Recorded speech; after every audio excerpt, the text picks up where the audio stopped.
Wins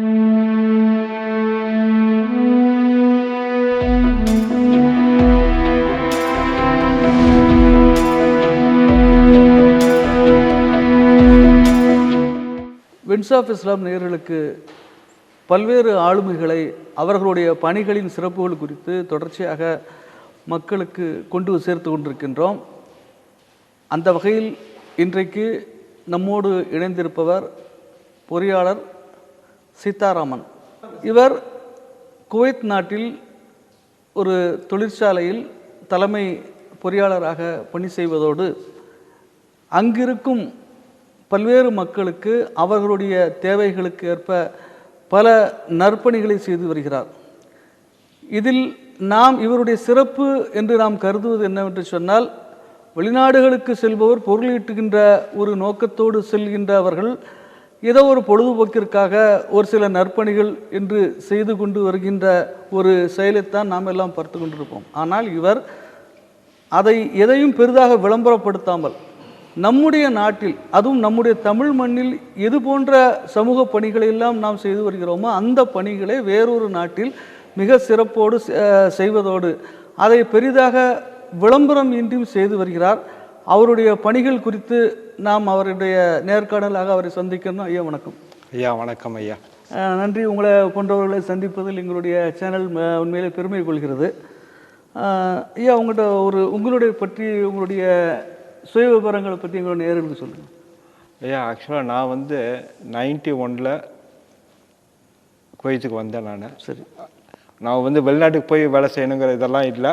ஏதோ ஒரு ஆக்சிடெண்ட்டாக வந்து குவைத்துக்கு ஒரு சான்ஸ் கிடச்சிது. சரி. ஃப்ளைட் டிக்கெட் தரேன்னு சொன்னாங்க. அதனால் போயிட்டு வந்தேன், வேறு ஒன்றுக்காகலாம் போகலை. சரி சரி. அதுக்கப்புறம் வந்து நிறையா தொண்டுகள் செஞ்சுட்டு இருந்தோம். நாங்கள் அந்த சத்ய சாய்பாபாவுடைய ஒரு ஆர்கனைசேஷன் இருக்குது. அது வழியாக அவங்க வந்து சண்டே, அப்போ முன்னாடி வந்து வியாழக்கிழமை கொடுப்பாங்க. அதுக்கப்புறம் இப்போ சாட்டர்டே வந்து கொடுக்குறாங்க குவைத்தில். அதில் கொடுத்துட்டு இருந்தோம், நாங்கள் சாப்பாடு கொடுத்துட்டு இருந்தோம். நிமொழின்னு சொல்லிட்டு ஒரு அம்மா இருக்காங்க. அவங்க வந்து ஏன்னா குவைத்தில் வந்து என்ன ஒரு அட்வான்டேஜ்னா, வர்றவங்களுக்கு வேலை கிடைக்குது. ஒன்றும் தப்புலாம், நல்லா படித்தவங்க நல்லா வேலைக்கெல்லாம் வர்றாங்க, ஒன்றும் தப்புலாம் இல்லை. இந்த கல்யாணம் பண்ணி நல்ல வேலை இருக்கவங்க கல்யாணம் பண்ணி கூப்பிட்டு வந்துடுறாங்க. சரி. நல்ல வேலை நல்லா படித்தவங்க வந்து என்ன பண்ணுறாங்க, நல்லா படித்த பொண்ணை கூட்டிகிட்டு வர்றாங்க. ஓகே. கூட்டிகிட்டு வந்த பொண்ணுக்கு வந்து என்ன ப்ராப்ளம் அப்படின்னா, ஹஸ்பண்ட் வந்து டியூட்டிக்கு போயிடுறாரு. கதவை லாக் பண்ணாங்கன்னா ஹஸ்பண்ட் திரும்பி வர வரைக்கும் கதவை சாத்திட்டு தான் இருக்கும். இது ஒரு கைண்ட் ஆஃப் சிறை. நம்ம வந்து சிறைனா இப்போ ஜெயிலில் இருந்தால் தான் சிறை, இல்லைன்னா வீடுமே சிறை. அப்போ வந்து அந்த அம்மா வந்து ஒரு பொண்ணு வயசுக்கு வந்ததுலேருந்து அதுக்கு கல்யாணம் ஆகி அதுக்கு குழந்தை பிறந்து அந்த பொண்ணு வயசுக்கு வர்ற வரைக்கும் ஒரு பொண்ணு வந்து எந்த பருவங்களை கடக்கிறாங்க, என்ன கஷ்டங்களை இது பண்ணுறாங்கன்னு சொல்லிட்டு நான் ஒரு வீடியோ பார்த்து I was cried a lot. ஏன்னா ரியாலிட்டி வந்து குவைத்தில் தெரியும். அப்புறம் அந்த அம்மாவை கூட்டிகிட்டு வரணும்னு சொல்லிட்டு அந்த அம்மாவை கூட்டிகிட்டு வந்தால் அந்த அம்மா வந்து நிறைய விழிப்புணர்வும் பண்ணாங்க. அவங்க தான் வந்து பார்த்துட்டு அன்றைக்கி அவங்க வந்து ஒரு 10-11 மணிக்கு நைட்டு வந்திருப்பாங்க. கிட்டத்தட்ட ஒரு 4 மணி வரைக்கும் எங்கள் வீட்டில் இருந்தாங்க. இருந்துட்டு அப்போ தான் எல்லாம் நிறைய லேடிஸ்லாம் இருந்தாங்க. இது பேசிட்டு அதுக்கப்புறம் தான் வந்து நீங்கள் வந்து ஒரு தற்சார்பு ஒரு இயக்கமாக நீங்கள் பண்ணணும் அப்படின்னு சொல்லிட்டு அங்கே இந்த ஆரம்ப விதை அவங்க தான் போட்டு விட்டு போனாங்க.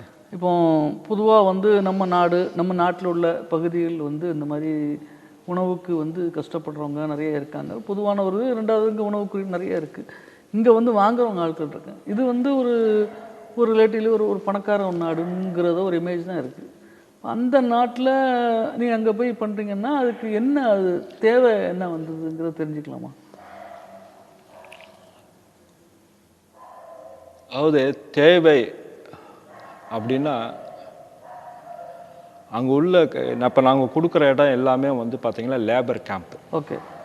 ஓகேங்களா. இப்போ லேபர் கேம்ப்பு அப்படின்னா உங்களுடைய சேலரி இன்றைக்கி உள்ள லேபருக்கு கவர்மெண்ட்னால 75 கேடின்னு சொல்லியிருக்காங்க. நிறைய இடத்துல 75 கேடி கொடுக்குறாங்க. நிறைய இடத்துல இன்னுமே 40 கேடி கொடுக்குறவங்களாம் இருக்காங்க. 40 கேடினா இன்றைக்கி பணத்துக்கு வந்து பார்த்திங்கன்னா கிட்டத்தட்ட வந்து ஒரு 10,000க்குள்ள 10-12,000க்குள்ள வரும். அங்கே நம்ம மதிப்பு இங்கே ஊர்லேயே எங்கள் கிராமத்துலேயே 20,000க்கு ஆள் கிடைக்க மாட்டேங்குது. ஏன் வர்றாங்கன்னு தெரியல. ரெண்டாவது இப்போ இந்த கேம்ப்ல எல்லாம் வந்து பார்த்தீங்க அப்படின்னா, ஏன்னா அவங்க கோட் பண்ணி எடுக்கக்கூடிய கான்ட்ராக்ட்லாம் ரொம்ப லோ வேல்யூ கான்ட்ராக்ட். இன்னைக்கு அதாவது நம்ம வந்து ஒரு ஆங்கிளில் பார்த்தீங்கன்னா குவைத் வந்து ரொம்ப பணக்கார நாடு. ஆ ஆ ஆ ஆனா அந்த மாதிரி கஞ்சமான நாடு நான் எங்கேயுமே பார்த்ததில்ல. ஓ சரி சரி. ஏன்னா ரொம்ப அவங்க வந்து ரொம்ப ரிசர்வ் டைப்புங்க. குவைத்தீஸ் வந்து ரொம்ப ரிசர்வ் டைப். சரி. மிச்சம் எல்லா கண்ட்ரியும் எல்லாம் நடந்தாலும் கடைசியாக தான் குவைத்தில் வந்து நடக்கும். ஓகே. எல்லாரும் முடிச்சிட்டானா குவைத்து 10 ரேங்க் மேலேயே முடிச்சிருவாங்க. ஓகே. இல்லை நிறைய நல்லவங்கலாம் இருக்காங்க. அதெல்லாம் தப்பெல்லாம் நான் சொல்கிறதுக்கு எதுவும் இல்லை. ரொம்ப ரிசர்வ் டைப் பேசிக்காக. ரொம்ப லோ இப்போ வரக்கூடிய கான்ட்ராக்ட்லாம் L1 சொல்லிட்டு லோவாக கான்ட்ராக்ட் எடுக்கிறப்போ வந்து என்ன ஆகிடுது, கடைசியில் யார்கிட்ட போய் கையை வைக்க முடியும்? லேபர்கிட்ட தான் கையை வைக்க ஆமாம் முடியும். ஆமாம். ரெண்டாவது பார்த்தீங்க வந்து பார்த்தீங்க அப்படின்னா 3 வேலையும் ஸ்டாண்டு இப்போ நாங்கள் கொடுக்குற இடத்துலலாம் வந்து பார்த்தா ஒரு கேம்ப்லேயும் 15,000 20,000 பேர் இருக்காங்க. ஓகே. ஸோ 15,000 பேருக்கு டெய்லியும் ஒருத்தர் நம்மளே சமைக்கிறோம் அப்படின்னா கூட என்ன பண்ணுவோம், அதாவது ஒரு பகுதி மக்களாக இருந்தால் பிரச்சனை இல்லை, தமிழ்காரங்க தான் இருக்காங்கன்னா பிரச்சனை இல்லை. தமிழ்நாடு இருக்காங்க, ஆந்திரா இருக்காங்க, கேரளா இருக்காங்க, மெஜாரிட்டி கொஞ்சம் நிறைய ஹிந்திக்காரங்க இருக்காங்க. ஸோ அவங்க ஒரு ஸ்டாண்டர்டு ஃபுட்டு வச்சு பண்ணுறாங்க. அப்படிங்கிறப்போ வந்து இப்போ நமக்கே ஒரு சாப்பாட்டு 4 நாள் சாப்பிட்டோம் அப்படின்னா இப்போ வீட்லேயே சொல்கிறோம் என்ன ஒரே இட்லியா அப்படின்னு நம்ம சொல்கிறோம். ஸோ அதுக்காக ஒரு டிஃப்ரென்ஸாக பண்ணலாம்னு சொல்லிட்டு தான் வந்து இதை வந்து பண்ணலாம். ரெண்டாவது வந்து ஏன் அந்த கம்மங்கூழ் வந்து அந்த காலத்தில் தமிழர்கள் வந்து எடுத்து பண்ணுறாங்க அப்படின்னா, நிறைய இரும்பு சத்து உள்ள ஒரு பானம் வந்து கம்மங்கூழ். ஏன் இரும்பு சத்து வேணும் அப்படின்னா, நம்மளுடைய உடலில் வந்து இந்த பிளட்டு வந்து ப்ராப்பராக ஃப்ளோ ஆகுது அப்படின்னா அது எடுத்துகிட்டு போகிறது வந்து இரும்பு சத்து. ஓகேங்களா? இது வந்து இரும்பு சத்து நம்மளுடைய பாடியில் எப்போல்லாம் கம்மியாகுதோ அப்போ வந்து நமக்கு வந்து உபாதைகள் ஸ்டார்டிங், நோய் எதிர்ப்பு சக்தி குறையுதுன்னு சொல்லுவாங்க. ஆமாம். ஸோ அப்போ வந்து நம்ம கம்மங்கூழ் கொடுத்தா என்னன்னு சொல்லிட்டு இப்போ வந்து தோணுது, இதை வந்து நம்ம பண்ணலாம் அப்படின்னு சொல்லிட்டு. ஆனால் ஃபஸ்ட்டு ஒரு 3-4 மாதம் வரைக்கும் ரொம்ப கஷ்டப்பட்டோம். இத்தனைக்கும் நாங்கள் கொண்டு போய் ஃப்ரீயாக தான் ஒரு பேப்பர் கப்பில் கொண்டு போயிட்டு ப்ராப்பராக பிளேட் வச்சு தான் கொடுத்தா கூட மக்கள் வாங்க மாட்டாங்க. ஓகே. இனி ஏன் பண்ணுறீங்க, இதெல்லாம் வேண்டுதலா, எதுக்கு வாங்கணும், ஓகே ஓகே இப்படிலாம் இருந்தாங்க. அதுக்கப்புறம் கொஞ்சம் கொஞ்சமாக அதெல்லாம் மாறி அதுக்கப்புறம். ஆனால் ரெண்டாவது வந்து நாங்கள் அதில் வந்து நிறைய என்ன ஆராய்ச்சியே நாங்கள் பண்ணியிருக்கோம்னு வச்சுங்களேன். இந்த கம்மங்கூழே வந்து எவ்வளோ ஹீட்டு வச்சா என்ன ஆகுது, ஹீட்டு கம்மியாச்சுன்னா எவ்வளோ நேரம் ஆச்சுன்னா எப்படி, இது மாதிரி இது ஒரு சைடு அந்த பண்ணுற முறையிலையும் அதே மாதிரி சாமான் வாங்குகிற முறையிலையும் வந்து நிறையா இதெல்லாம் பண்ணி ஆக்சுவலாக எங்களுக்கு வந்து ஒரு மாதத்துக்கு கிட்டத்தட்ட ஒரு 40 கேடி வரைக்கும் செலவாகும் ஒரு வாரத்துக்கு. சரி. எங்களோட பட்ஜெட் 150 கேடி. சரி சரி. ஸோ ஒரு வாரத்துக்கு ஆவரேஜாக 40 கேடி ஆகும். அப்புறம் அதுக்கப்புறம் போக போக மக்கள் ஜாஸ்தியாக வந்து தேட ஆரம்பித்தோம். ஏன்னா கொள்கை என்னென்னா நம்ம லாங் ரனில் பண்ணணும், ப்ளஸ் 40 கேடியும் தாண்டக்கூடாது ரெண்டுமே. அது மாதிரி தேடுறப்ப தான் அந்த ஹோல்சேல்லாம் கொஞ்சம் தெரிய ஆரம்பிச்சது. ஹோல்சேலெல்லாம் வாங்கி அதுக்கப்புறம் தான் ஆரம்பித்தோம். அதுக்கப்புறம் ஹோல்சேல் ஆரம்பித்ததுக்கப்புறம் ஒருத்தர் சொன்னார், நீங்கள் ஏன் பவுடராக வாங்குறீங்க, நீங்கள் மெஷினை வாங்கிக்கேன்னு சொல்லிட்டு ஒருத்தர் மெஷின் கொடுத்தாரு. அப்புறம் வீட்லேயே மெஷின்லாம் இருக்குது. ஸோ அதனால் கம்பெல்லாம் வாங்குறப்போ ரொம்ப சீப்பாக கிடைக்குதுன்னு வச்சிங்களேன். அது இந்த மாதிரிலாம் பண்ணதுக்கப்புறம் வந்து இப்போ பண்ணக்கூடிய மக்களுடைய அளவு வந்து ஜாஸ்தி ஆகிடுச்சு, பண்ணக்கூடிய குவான்டிட்டி வந்து ஜாஸ்தி ஆகிடுச்சு, பைசா கம்மி ஆகிடுச்சு. ஓகே. ஸோ அப்போ வந்து சரி நம்ம பாரம்பரியமாக எதாவது பண்ணலாம். அதாவது வெளிநாட்டில் எப்படி இருக்குன்னு நான் குவைத்தில் இருக்கேன். குவைத்தை பொறுத்த வரைக்கும் கேட்டிங்கன்னா ஃபிலாஃபில்ம்பாங்க. அதான் வந்து பாசிப்பருப்பு அந்த ஒரு இலையெல்லாம் போட்டு ஒரு ஃபிலாஃபில்னு சொல்லி கொடுப்பாங்க. அந்த ஊருக்கு அதான் ஃபேமஸ்ஸு. இப்போ நம்ம ஊரில் எடுத்துட்டிங்கன்னா ஒவ்வொரு ஊருக்கும் ஒரு ஃபேமஸான ஐட்டம் உண்டு. அது அந்த ஊரில் வந்து இப்போ நீங்கள் மணப்பாறைன்னு எடுத்துட்டிங்கன்னா முறுக்கு, இப்போ லாலாப்பேட்டைன்னு எடுத்து எங்கள் ஊர் பக்கத்து ஊர் வாழைப்பழம், அது மாதிரி ஒவ்வொரு ஊருக்கும் வந்து ஒரு ட்ரெடிஷ்னலான ஃபுட்டு வந்து உண்டு.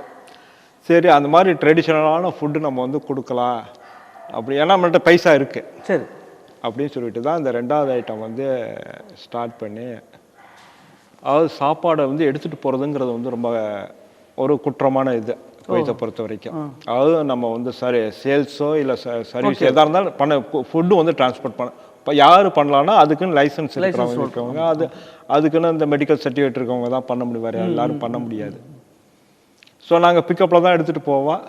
2-3 தடவை போலீஸ் எல்லாம் வந்துருப்பாங்க, வந்து கேட்டாங்க என்ன பண்ணுறீங்க எது பண்ணுறீங்க. ஒரு தடவை நாங்கள் போகிறப்போ வந்து போலீஸ் பார்த்துட்டான், இருந்தாலும் நான் தான் இப்போ அங்கெல்லாம் போனோம், போயிட்டு பார்த்துட்டு எங்கள் பின்னாடியே வந்துட்டு இருக்கான். நாங்கள் விட்டுட்டோம், வீட்டுக்கு அங்கே போயிட்டோம், கொடுக்குற இடத்துக்கு போயிட்டோம். கொடுக்க ஆரம்பித்தோன்னா போலீஸ்காரன் வந்துட்டான்.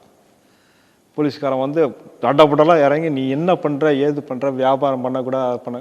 அப்போ தான் சொன்னேன், இங்கே பாரு, நான் வியாபாரம்லாம் நாங்கள் பண்ணலை, இது ட்ரெடிஷ்னலாக ஃப்ரீயாக தான் கொடுக்குறோம், மக்களுக்கு ஒரு சர்வீஸ் பண்ணுங்கிறதுக்காக தான் இதை கொடுக்குறோன்னு சொல்லிட்டு அவனும் வாங்கி குடிச்சு பார்த்தான். ஏன்னா அவனுக்கெல்லாம் சந்தேகம் வச்சா சாராயம் கொடுக்குறோம். அதுக்கப்புறம் சரி இந்த மாதிரி பிரச்சனை இருக்கு. ஏன்னா நம்பர் ஆஃப் குவான்டிட்டி டப்பா வந்து இந்த பக்கெட்ஸு, அந்த பக்கெட்ஸ் வந்து பார்த்தீங்கன்னா 10 பக்கெட் 12 பக்கெட்டுக்கு மேலே ஆயிடுச்சு. பிக்கப்பில் எடுத்துகிட்டு போக முடியல. சரி என்ன பண்ணலான்னு சொல்லிட்டு அதுக்கப்புறம் இந்த பிரச்சனையை நிறைய ஆரம்பித்தோன்னா ஒரு பஸ்ஸில் கொண்டு போயிட்டு இருந்தோம். பஸ்ஸில் தூக்கி வைக்கிறது கஷ்டமாக இருந்துட்டு இருந்தது. மக்கள்லாம் சொல்லிட்டு இருந்தேன், சார் ரொம்ப இங்கே பாரு, தூக்கி வைக்க முடிஞ்சா வெய்ய, இல்லைன்னா நான் தூக்கி வைக்கல, நீ தூக்கி வைக்கல, யாரோ தூக்கி வைக்க போகிறாங்க, அவன் மேலே இருக்கவன் பார்த்துப்பான். அப்போ ஏன்னா பஸ் நல்லா ஹைட்டு, கீழே இங்கேருந்து நம்மளால் ஒரு நல்ல ஹைட்டில் தூக்கி வைக்கணும்.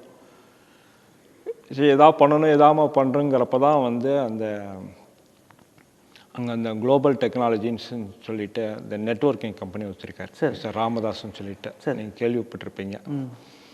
அவங்க வந்து ஒரு வசந்தபவன் ஹோட்டலும் வச்சுருக்காங்க, அந்த கேம்ப் ஒட்டிய ஹோட்டல் எல்லாமே இருக்குது. அவங்க வந்து ஒரு தடவை வந்து மீட் பண்ணாங்க. மீட் பண்ணுறப்ப தான் இது மாதிரி நாங்களும் எதாவது பண்ணணும் அப்படிங்கிறப்ப, ஐயா எங்களுக்கு நீங்கள் என்ன கொடுத்தாலும் இது இல்லை, எங்களுக்கு ஏதாவது இந்த வண்டி இந்த ஃபுட்டை டிரான்ஸ்போர்ட் பண்ணுறதுக்கு வண்டி கொடுத்தா அதுவே எங்களுக்கு ரொம்ப சந்தோஷமாக இருக்கும் அப்படின்னு சொல்லிட்டு தான் சொன்னோம். அப்போ தான் அவர் வந்து, இல்லை சீதா, நான் எதாவது நீங்கள் பண்ணுறீங்க, நான் எதாவது பண்ணணும்னு சொல்லுவேன். அப்படி தான் வந்து அவர் வந்து ஏதாவது ஒரு ரைஸ் ஒன்று கொடுக்க ஆரம்பித்தார். ஓகே. அவங்களும் கிட்டத்தட்ட ஒரு 30-35 கிலோ ரைஸ் வந்து 2 நாளில் ஒரு பெரிய ட்ரேயில் தான் கொண்டுருவாங்க. 3 ட்ரே ரைஸ் கொண்டுருவாங்க. ப்ளஸ் வண்டி இருந்தது. இப்போ வண்டி இருக்கிறதுனால அதுவாக அதில் எதுக்கு இதை சொல்ல வந்தேன்னா, நாங்கள் யாரையும் தேடி போகிறோம், அதுவாக வருது. கடவுளோட பலம் சொன்னது. அதே மாதிரி இப்போ வந்து விஷயம் சொன்னாங்க, நிறைய பேருக்கு இப்போ எல்லாமே நீ வேலை வாங்கி கொடுக்குறது. இப்போ நீங்கள் நிறைய பேப்பர் பார்த்துருப்பீங்க, நிறைய வேலை வாங்குறது கொடுக்குறது, இது ஒரு பக்கம் நல்லதும் நடந்துட்டு கெட்டதும். இப்படி ஒரு வணிகமயமான ஒரு உலக நேரத்தில் உங்களை பற்றி கேள்விப்பட்ட நிறைய பேருக்கு எந்தவித இதுவும் எதிர்பார்ப்பு இல்லாமல் நிறைய உங்களால் முடிஞ்ச அந்த வேலை வாய்ப்புகளை ஏற்படுத்தி கொடுக்குறீங்க அப்படிங்கிற மாதிரி சொன்னாங்க. அது எப்படி சாத்தியமாகுதுங்க? இப்போ நீங்கள் ஒரு வருமானத்துக்கு, அதாவது ஒரு வருமானத்துக்கு ஈட்டுறக்காண்டு போயிருக்கீங்க. அப்போ அந்த நேரத்தில் வந்து இந்த மாதிரி வர்றவங்களுக்குலாம் வாய்ப்பு கொடுக்கும்போது அவங்களுக்குலாம் நீங்கள் பொறுப்பெடுத்துக்கிட்ட மாதிரி அதாவது எப்படி அது ரிஸ்க்காக அவங்களுக்கு இல்லையா? என்ன மாதிரி விஷயங்கள், அதை பற்றி உங்கள் அனுபவங்களுக்கு? அதாவது ஐயா, ஆக்சுவலாக நான் ஒர்க் பண்ணுறது வந்து குவைட் நேஷனல் பெட்ரோலியம் கம்பெனி. சரி. மீனால் அகமது ரிஃபைனரின்னு பேர். இஸ் ஒன் ஆஃப் த இப்போ வேர்ல்டுலேயே ஒரு 1 or 2 ரிஃபைனரியில் வந்து, அதாவது gas process, liquid process, crude process 2 ப்ராசஸும் பண்ணக்கூடிய ஒரே ரிஃபைனரியும் வேர்ல்ட்லேயே 1 or 2 ரிஃபைனரி இருந்தால் அதில் எங்கள் ரிஃபைனரியும் ஒன்று. நல்ல பெரிய refinery, there is no doubt at all. நான் ஒரு பொசிஷனில் இருக்கேன், என்னால் பண்ண முடியும். ஓகேங்களா? இது ஒன்று. நான் வந்து என்ன சொல்கிறது அப்படின்னா, இங்கேருந்து ஏன் மக்கள் வர்றாங்கிறதா என்னுடைய கொஸ்டினை. ஏன்னா இன்றைக்கி ஒரு 70 கேடி 80 கேடி சம்பளம் வர்றான். 80 கேடிங்கிறது வந்து ஒரு 20-25,000, 20,000, 22,000 இன்றைக்கி எக்ஸ்சேஞ்ச் ரேட்டுக்கு பார்த்தோம் அப்படின்னா. 22,000ங்கிறது வந்து ஊரில் வந்து பணமே கிடையாது இன்றைக்கி. நம்ம இந்திய மதிப்பில் சொல்லுவோம். இந்திய மதிப்பில் இந்த 22,000 இன்றைக்கி வந்தால் கூட இன்றைக்கி கிராமத்துக்கே 20,000 பற்ற மாட்டேங்குது. ஏன் வர்றாங்க? ஓகேங்களா? இதுக்கு வந்து ஒரு பெரிய விழிப்புணர்வு வந்து, ஏன்னா இன்றைக்கி வந்து நாடு வந்து பார்த்திங்கன்னா மக்கள் தொகை இருக்குது, எல்லாமே இருந்தாலும் வேலை வாய்ப்பு. நான் வந்து 90ல் வந்து பார்த்தேன், இங்கே வேலை காலி இல்லைன்னு தான் நான் போர்டு பார்த்துருக்கேன். ஆனால் இந்த 2000லாம் வந்து பார்த்தீங்க அப்படின்னா எல்லா இடத்துலையுமே நிறையா ஃப்ளரிஷ் ஆச்சு.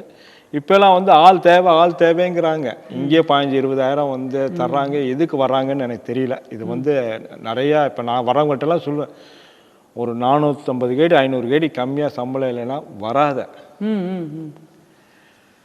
இல்லையா? இப்போ ஷடவுனுக்கெல்லாம் நிறையா வர்றாங்க. நிறையா நாங்கள் ஆட்கள் கூப்பிட்டு வர்றோம். கிட்டத்தட்ட 2-3000 பேர் கூப்பிட்டு வருவோம். ஸோ அந்த டயத்தை இப்போ நமக்கு ஒரு இது இருக்குது, பலம் இருக்குது. இப்போ நம்ம வந்து குவைத்திட்ட சொல்லி விட்டால் போதும்.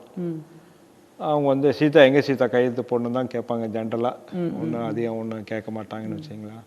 சரி, ரெண்டாவது அதாவது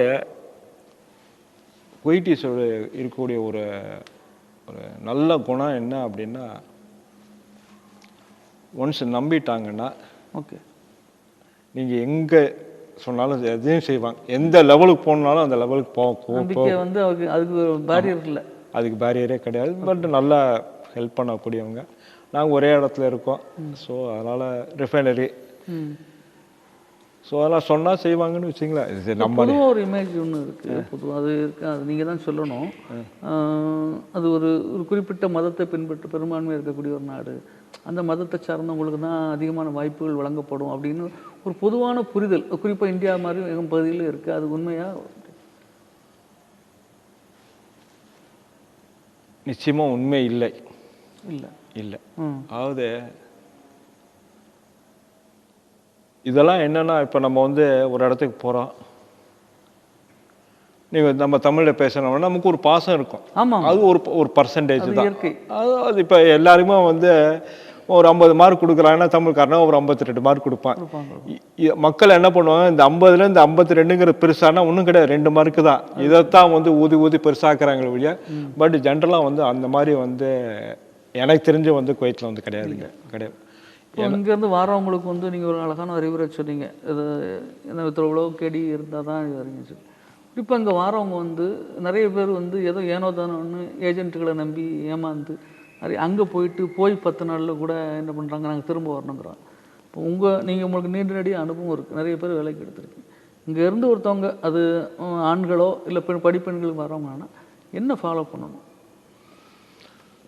இல்லை, இப்போ ஏதாவது நம்மளுடைய இந்தியன் இப்போ கிட்டத்தட்ட இந்த ஒரு 2000க்கு அப்புறமே வந்து பார்த்தீங்கன்னா இந்தியன் எம்பசி வந்து நிறைய ரூல்ஸ் அண்ட் ரெகுலேஷன்ஸ் வந்து இந்தியன் கவர்மெண்ட்டும் கொண்டு வந்திருக்காங்க, எம்பசிலையும் கொண்டு வந்திருக்காங்க. இப்போ இன்றைக்கி வந்து ஒரு கம்பெனி வந்து இங்கே ரெக்ரூட்மெண்ட் பண்ணணுன்னாலுமே அந்த எம்பசியில் வந்து ரெஜிஸ்ட்ரேஷன் பண்ணி அவங்க அந்த அக்ரிமெண்ட்லாம் காமிச்சு எல்லாம் பண்ணி தான் வர முடியும். ஓகேங்களா? கவர்மெண்ட் இப்போ இந்த 2012 வந்து குவைட் ப்ரைவேட் செக்டார் லேபர்லாம் கொண்டு வந்து நிறைய ஸ்ட்ரிக் பண்ணிட்டாங்க.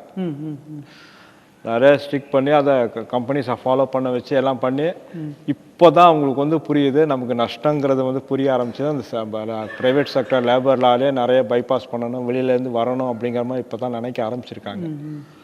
அந்த ப்ரைவேட் செக்டர் லேபர்லாம் வந்த உடனே பயங்கர ஸ்ட்ரிக்டாக நிறைய ஃபாலோ பண்ணுறாங்க, இல்லைலாம் சொல்ல மாட்டேன் நான்.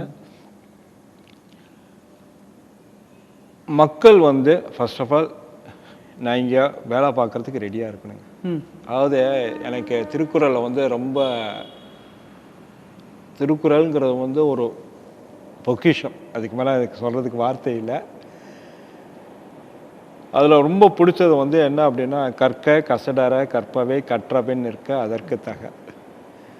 இந்த கற்கக்கு எனக்கு இப்போ நம்மளாம் தமிழ்காரங்க, நமக்கு தமிழ் தெரியும், கற்க கசடை இதென்ன இதுக்கு ஒன்று இதுக்கு வந்து இன்னும் புதுசாக அர்த்தம் வேணுமான்னா அர்த்தம்லாம் தேவையில்லை, தெரிஞ்ச. நம்ம வந்து இன்னைக்குள்ள கால சூழ்நிலையில் வந்து நம்ம கற்கவே நம்ம தெரியல. ஏன்னா நம்மள்ட்ட இருக்கிறது எல்லாமே வந்து இன்ஃபர்மேஷன், ஒரு தகவல் தான் இருக்கே ஒழிய அதை தாண்டி இல்லை, நாலேஜ் இல்லை. நாலேஜ் அந்த தகவல் வந்து நாலேஜாக கன்வெர்ட் பண்ணணும் அப்படின்னா நம்ம வந்து ஒர்க் பண்ணணும் நிறையா.